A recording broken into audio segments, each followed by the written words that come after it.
Таджикистан возобновляет международные рейсы в Объединенные Арабские Эмираты. Первый авиарейс по маршруту состоится 21 июля.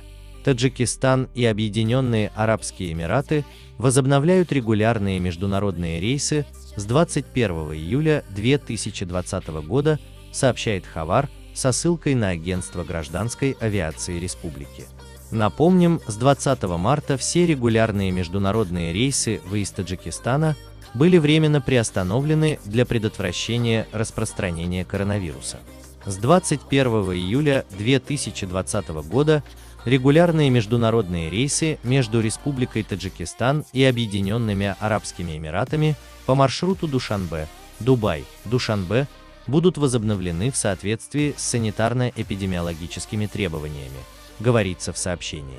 Мероприятия по предотвращению распространения коронавируса. Отмечается, что учитывая эпидемиологическую ситуацию с COVID-19, пассажиры обязаны соблюдать требования Объединенных Арабских Эмиратов в отношении иностранных граждан. В то же время для предотвращения распространения COVID-19 в Таджикистане в отношении пассажиров, въезжающих в страну, необходимо соблюдать санитарно-эпидемиологические требования.